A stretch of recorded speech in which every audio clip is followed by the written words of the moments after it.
blood on the hospital floor, a broken body lying in sterile white sheets, and the most electrifying man in all of entertainment standing over him like a predator circling wounded prey. What you're about to witness isn't just another WWE segment. This is the moment The Rock reminded the entire wrestling world why they call him the final boss. This is the moment GUSO learned that family loyalty has a price, and that price is paid in pain, fear, and absolute dominance. If you think you've seen The Rock at his most dangerous, you haven't seen anything yet. What happens in that hospital room will send shivers down your spine and change everything you thought you knew about this bloodline saga. Stay with me until the end because this breakdown is going to shake you to your core. But before we dive into this absolute masterpiece of psychological warfare, I need something from you. I need you to understand that SLAMZONE is more than just a channel. This is your home. This is where we break down the moments that matter, where we feel every emotion together, where we celebrate this beautiful chaos we call professional wrestling. So if you've been watching without subscribing, I'm asking you from the heart, hit that subscribe button right now. Smash that notification bell because you don't want to miss a single upload. And if this video gives you chills, if it makes you feel something real, drop a like and leave a comment telling me what you think.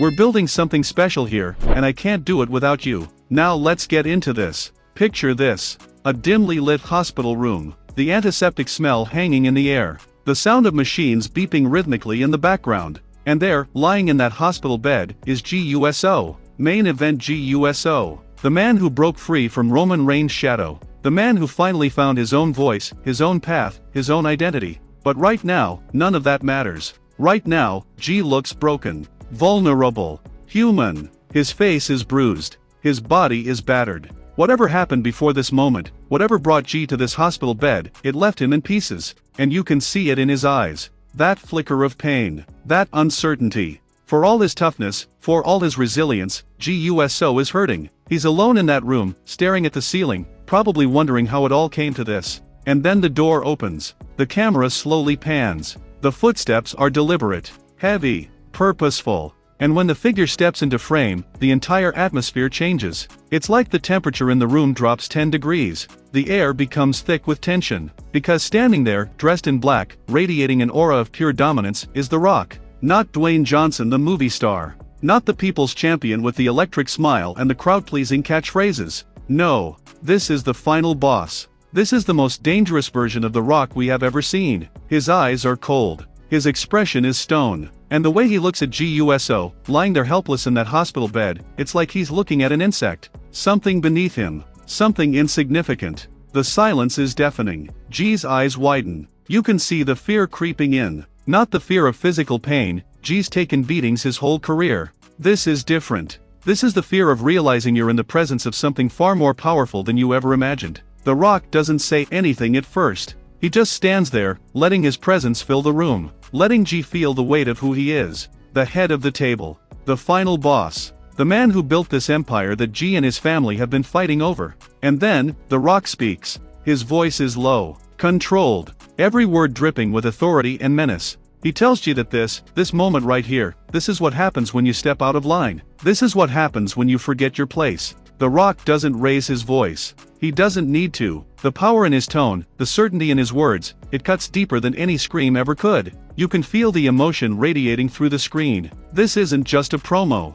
This is personal. The Rock talks about family, about loyalty, about respect. And with every sentence, he's breaking G down mentally. Reminding him that no matter how far he ran, no matter how hard he tried to escape the bloodline, The Rock is always there. Watching. Waiting. Ready to remind anyone who forgets that he is the apex predator of this entire family. G tries to speak. His voice cracks. He's in pain, yes, but it's more than that. He's trying to find the courage to stand up to The Rock even in this vulnerable state. But before he can get a full sentence out, The Rock leans in closer. The camera zooms in on his face. Those eyes. That intensity. And he tells G something that makes your blood run cold. He tells him that this is just the beginning. That what happened to put G in this hospital bed was a message. A warning. And if G doesn't fall in line, if he doesn't acknowledge the final boss, then what comes next will be so much worse. The crowd watching this segment, you can imagine their reactions. Jaws dropped. Eyes wide. Complete silence followed by explosive chatter.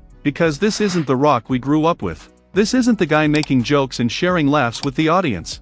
This is a villain. A real, terrifying, unstoppable villain. And the beauty of it is that The Rock plays it perfectly. He doesn't need weapons. He doesn't need backup. His presence alone is the weapon. His words alone are the assault. G is trembling now. Not from weakness, but from the overwhelming realization of what he's up against. He's fought his cousin Roman Reigns. He's battled the entire bloodline. But The Rock is different. The Rock is on another level entirely. And in this moment, G knows it. We all know it. The Rock straightens up. He adjusts his shirt. Calm. Collected. And then he delivers the final blow. Not a physical one, but something worse. He tells G that he's disappointed. That G had potential. That he could have been something great under The Rock's leadership. But instead, G chose rebellion. He chose independence. And now, he's paying the price. The Rock turns to leave. The camera follows him as he walks toward the door. And just before he exits, he stops. He looks back over his shoulder.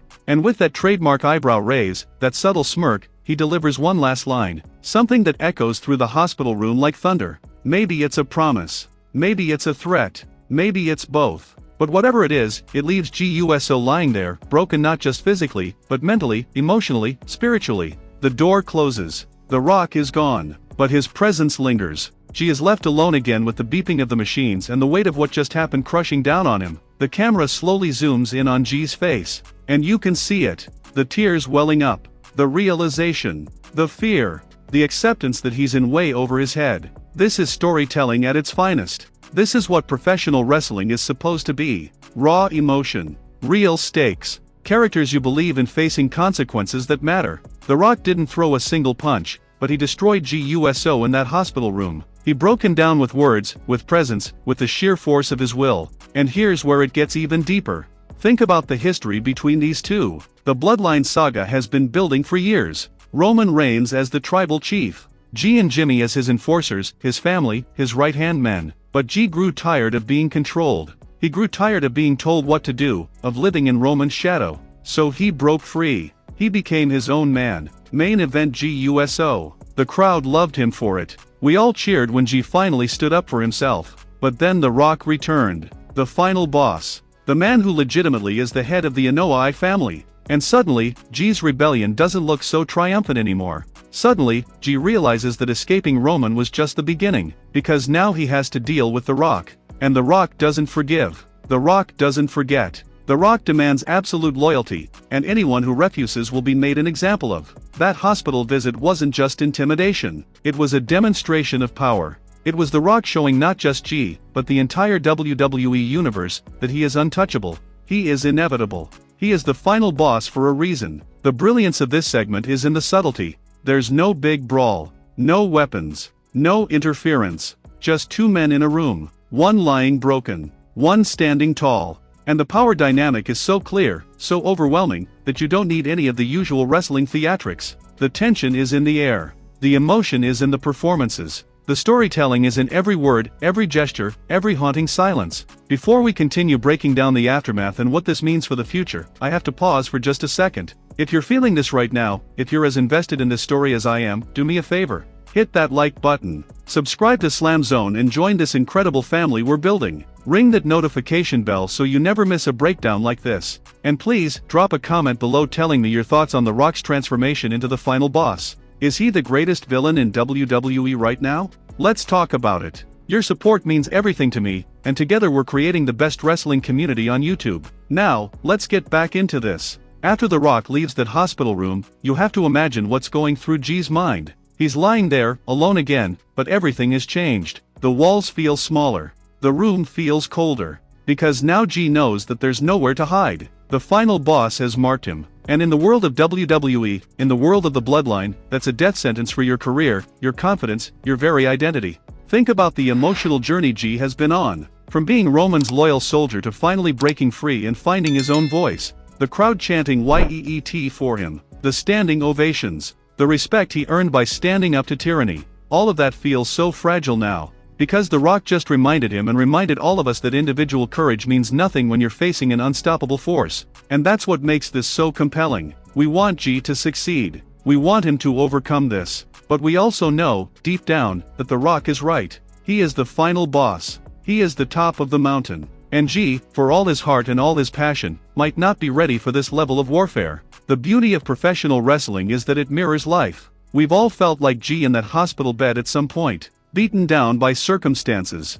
facing something so much bigger than ourselves, wondering if we have what it takes to survive, let alone win. And we see ourselves in G's struggle. We feel his pain. We share his fear. But we also hold on to hope that somehow, someway, he'll find the strength to stand up again. But The Rock, man, The Rock is operating on a completely different plane of existence right now. He's not just playing a character. He's embodying the role of the final boss with such conviction, such intensity, that it feels real. When he speaks, you believe every word. When he threatens, you feel the danger. When he walks away leaving devastation in his wake, you know that this is far from over. This hospital segment is going to be remembered as one of the most chilling moments in recent WWE history. Not because of violence. Not because of shock value. But because of the pure, unfiltered psychological dominance on display. The Rock didn't need to attack G. He didn't need to put him through a table or hit him with a finishing move. He just needed to show up. To stand there. To speak. And in doing so, he inflicted more damage than any physical assault ever could. And now the questions start flooding in. What happens next? How does G recover from this, not just physically but mentally? Does he have allies who can help him stand against the final boss? Or is he truly alone in this fight? And more importantly, what is The Rock's endgame here? Is this about bringing G back into the fold? Is it about making an example of him? Or is this part of something even bigger, something that will shake the foundation of WWE itself? The Rock mentioned that this was just the beginning. Just the beginning. Let those words sink in. If a hospital visit this terrifying is just the start, what comes next? What does the final boss have planned? And can anyone, and I mean anyone, stop him? Roman Reigns built the bloodline into the most dominant faction in modern WWE. But The Rock didn't build a faction. He doesn't need one. He is a one-man army. He is the final level that everyone has to face. And right now, GUSO is getting a harsh lesson in what that actually means. The emotional stakes couldn't be higher. This is family turning on family. This is power-crushing rebellion.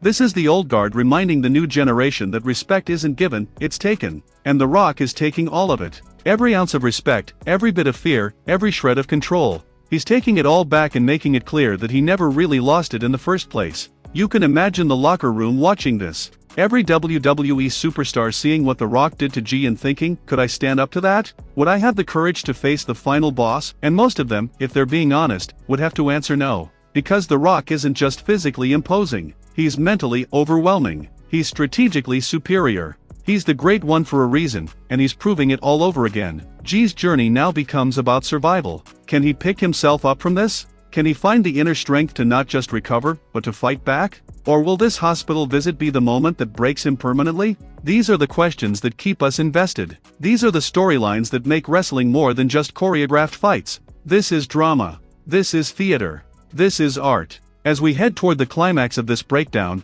think about the bigger picture. The Bloodline story has been the backbone of WWE for years now. And just when we thought we understood all the players, just when we thought we knew how this would end, The Rock returns and flips the entire narrative on its head. He's not here to play second fiddle to Roman. He's not here to support anyone. He's here to dominate, to rule, to remind everyone why his name has been synonymous with greatness for over 2 decades. This hospital segment is a masterclass in character work. The Rock's transformation into the final boss is complete. There's no going back to the fun-loving people's champion. That version of The Rock is gone, maybe forever. What we have now is something darker, something more dangerous, something that will push every WWE superstar to their absolute limits. And GUSO, poor GUSO, he's the first victim of this new era. He's the example. He's the warning to everyone else. Step out of line, and the final boss will come for you. Defy the family, and you'll end up broken in a hospital bed with those cold eyes staring down at you, reminding you of your place in the hierarchy. But here's the thing about G.